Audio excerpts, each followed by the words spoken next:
Bonjour, dans cette vidéo je vais vous présenter comment créer un VPN OpenVPN en utilisant pfSense. Donc là pour gagner du temps j'avais déjà ouvert ma topologie et j'y ai lancé les différentes machines. On va retrouver le WAN, le LAN qu'on avait déjà utilisé dans mes vidéos précédentes. Cette fois pour activer le client, pour avoir un client sur mon VPN, j'ai créé un deuxième LAN avec un réseau différent. Donc là, je lui ai mis comme réseau 192.168.2.0. Ensuite, j'ai mis des IP fixes pour mes pfSense et j'ai testé le ping. Donc là, ici, je vais pouvoir aller un petit peu plus vite. Vous avez suivi mes vidéos précédentes. Le principe est toujours le même. Donc pour pouvoir mettre en place un VPN OpenVPN, il va falloir suivre plusieurs étapes. Dans un premier temps, on va devoir créer des certificats. Ensuite, on va créer un utilisateur. On va installer l'outil qui va me permettre d'exporter la configuration. Je vais configurer mon VPN. Je vais exporter la configuration. Et ensuite, je pourrai installer le client. Donc toutes ces étapes, vous allez les retrouver avec le timecode dans la description de la vidéo.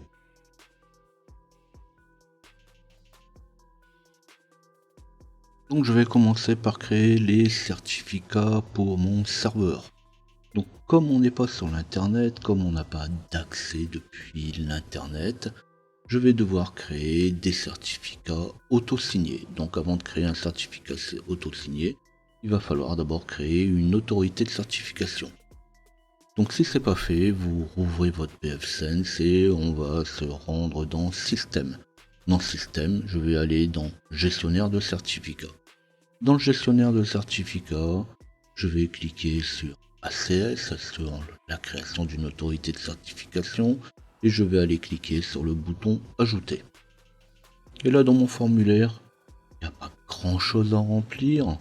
On va suivre le nom, donc là je vais mettre ACS interne pour avoir un nom explicite. La méthode, on va pas y toucher. Je vais mettre un nom commun, donc en nom commun, je vais mettre CA interne. Mais vous pouvez mettre ce que vous voulez. Pour le reste, c'est facultatif.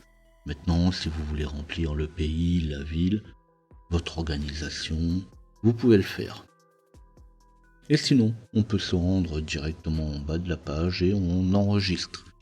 Donc ici, il n'y a pas d'application puisque c'est un certificat, il n'y a pas à valider derrière. Donc il y a juste à enregistrer.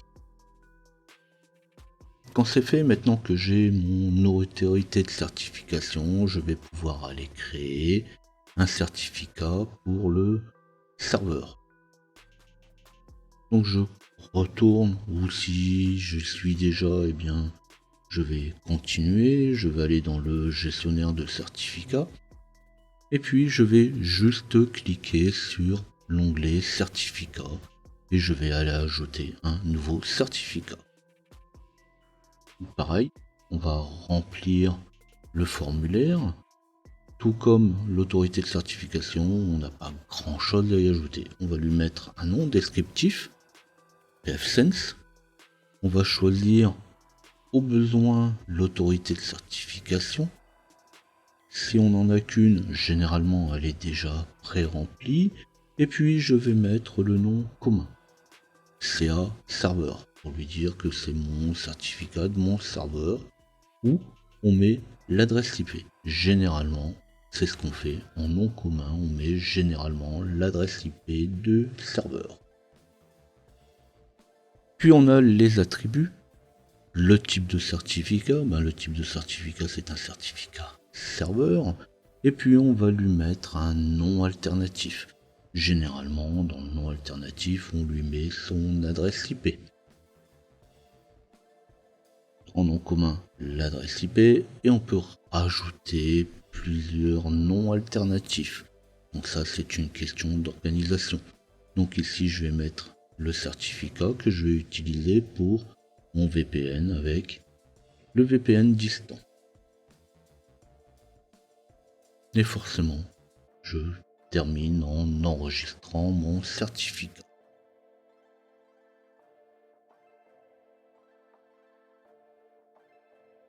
Je vais pouvoir passer à l'étape suivante qui est la création d'un utilisateur pour le VPN. Donc là toujours pareil. Au besoin, j'ouvre mon pfSense, je vais dans Système et je vais aller dans Gestionnaire d'usagers. C'est une autre manière de parler des utilisateurs. Et je vais cliquer sur Ajouter. Et dans le formulaire, je vais simplement remplir mon nom d'utilisateur, le mot de passe, le nom complet, au besoin, et généralement c'est ce qu'on fait dans des VPN, on peut mettre une date d'expiration. Et là, je vais cliquer sur la création d'un certificat client. Pareil, je vais lui donner un nom à mon certificat, je vais l'appeler OpenVPN. Comme je n'ai qu'une seule autorité de certification, et bien de toute façon l'autorité est déjà remplie. Donc j'ai plus qu'à enregistrer la création de mon utilisateur.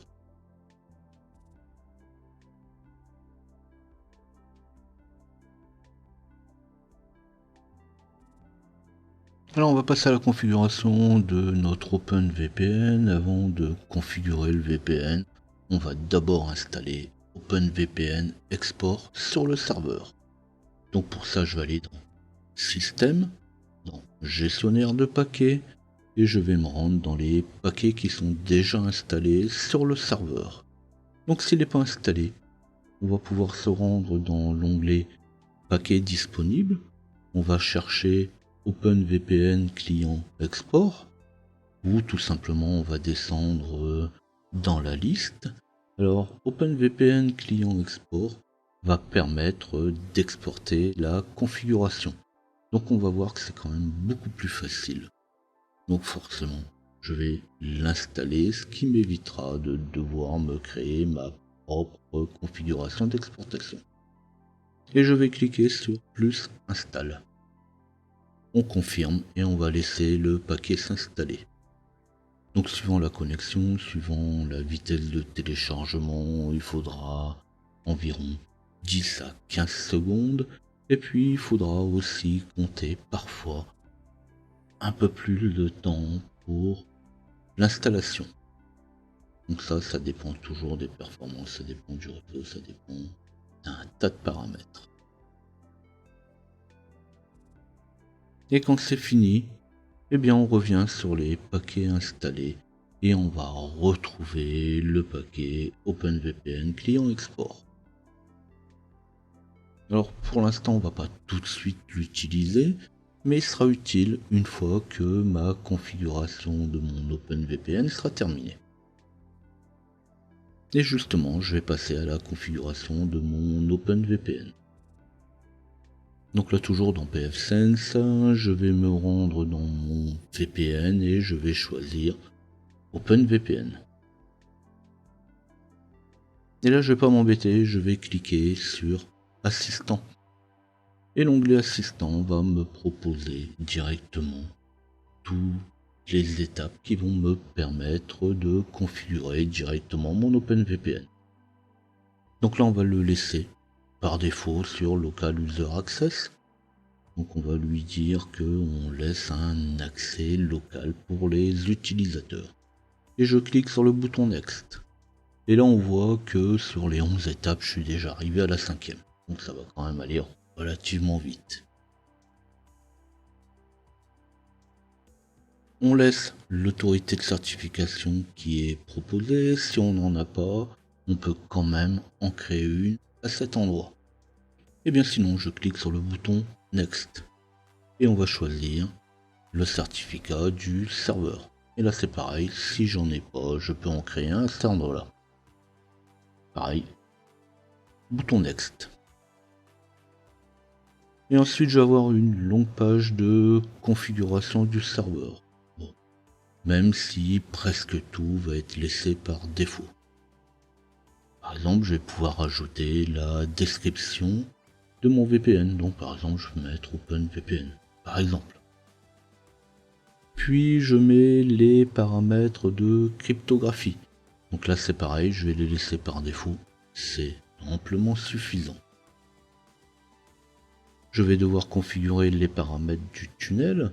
Donc là dans mon tunnel, donc entre mes deux machines, mes deux pfSense, entre la machine distante et le client, et bien tout simplement, on va créer un réseau privé qui restera local. Donc là je vais mettre une adresse locale en 10.00/24 par exemple. Maintenant on pourrait très bien mettre aussi un 10.00/30 puisque je n'aurai que deux adresses IP. De toute façon, le tunnel doit être différent des réseaux locaux. Puis je mets local network, donc le réseau local. Le réseau local c'est celui de mon serveur. Donc il va être en 192.168.00/24. Donc ça c'est mon réseau privé. Je continue. Le nombre de connexions maxi qui sont notées concurrentes connection. Donc en fait, le nombre de connexions concurrentes qui peuvent exister pour mes clients. Donc là en fait ça dépend du nombre de clients, ça peut être 1, 2, 10. Donc ça c'est une question de choix. Pour moi, je vais mettre 5. C'est un bon compromis suivant l'évolution que mon réseau pourrait avoir. Maintenant, dans notre cas, pour le tuto, un seul suffirait. Je continue, je laisse la compression. Je peux régler l'interclient connexion. Donc c'est suivant le besoin, on va autoriser les clients à échanger entre eux directement. Donc on pourrait très bien créer un VPN qui relierait deux clients directement sans passer par le serveur. Donc ça c'est une question de choix, c'est une question de stratégie réseau. Donc là je vais le cocher, mais ça c'est pareil, c'est pour plus tard éventuellement. Et on termine avec est-ce qu'on autorise plusieurs clients à se connecter avec le même certificat, avec le même nom. Donc là c'est pas recommandé parce que c'est juste de la sécurité, on devra avoir un utilisateur, un certificat et un seul client VPN au bout. Mais c'est quand même plus pratique. Puis on termine avec l'IP dynamique ou pas. Donc sinon on remplit suivant les besoins. Puis on clique sur suivant. Et pour terminer, il va me proposer Firewall et OpenVPN Rule. Donc il va me proposer de créer les règles de Firewall et la règle pour le VPN. Donc comme ça il va créer directement les règles pour nous. Donc c'est quand même aussi très pratique. Je clique sur suivant. Et c'est terminé. On clique sur terminer, sur finish. Et j'ai fini la configuration de mon serveur.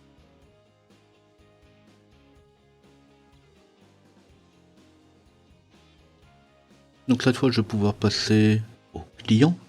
Donc là pour pouvoir connecter mon client, il va falloir récupérer la configuration de mon serveur. Donc pour ça je vais aller dans exporter la configuration. Donc afin de pouvoir me connecter au VPN. Je vais aller dans VPN, dans OpenVPN et je vais aller dans l'onglet client export. Donc là en fait c'est le programme que j'avais installé tout à l'heure, le module supplémentaire. Et je vais descendre directement dans client OpenVPN. Je vais choisir la version que je veux, donc pour Android, pour Windows, pour Linux, pour ce qu'on voudra, et j'exporte la configuration.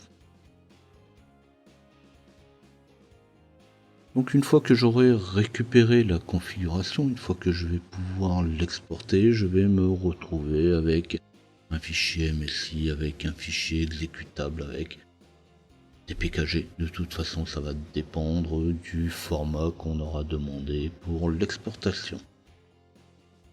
Alors normalement, en temps réel, pour pouvoir récupérer cette configuration, il faut l'envoyer sur un réseau par un chemin qui est différent du mode internet. par clé USB, par l'envoi de courrier physique sur un fichier crypté. Donc ça, c'est la sécurité. Maintenant, pour le besoin du tuto, eh bien, je vais tout simplement utiliser un dossier partagé.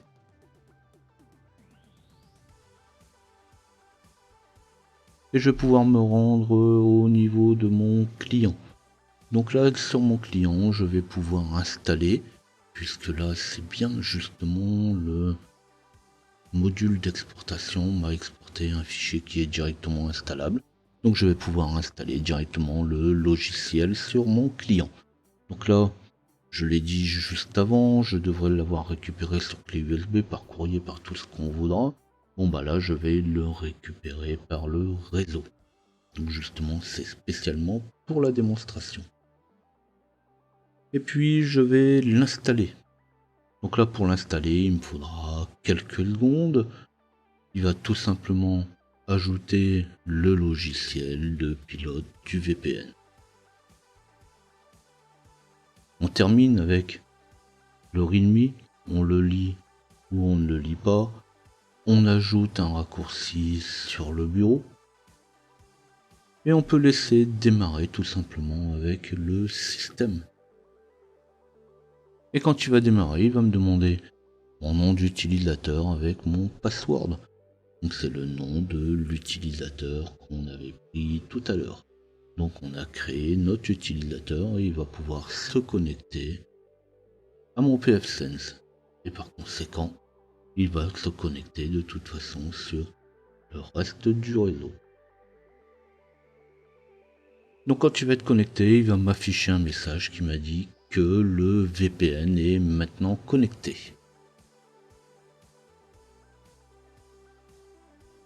Alors bien sûr, une fois qu'il est connecté, on va pouvoir vérifier avec un navigateur web par exemple, si on a bien un accès direct à mon réseau qui est en 192.168.0.0. Donc par exemple, la fois dernière, on avait vu justement la création du serveur web. Eh bien, je vais utiliser le même, mais je vais accéder à mon serveur web par son adresse IP locale. Si j'accède à son adresse IP locale, c'est bien que je suis passé par mon tunnel VPN et le réseau distant pour mon client en 192.168.0 est directement accessible comme si on était en local. Et j'en ai terminé avec mon VPN. Dans une prochaine vidéo, dans quelques temps, on verra comment créer un VPN IPsec. Donc là, on verra comment créer un VPN de site à site. Si cette vidéo vous a plu, vous n'oublierez pas de liker. Laissez-moi un tip sur tipeee.com/ljpinfo. Abonnez-vous à la chaîne. Tapez LJP-Info dans votre navigateur web pour me retrouver. Laissez vos questions, laissez vos suggestions. Et on se dit à bientôt.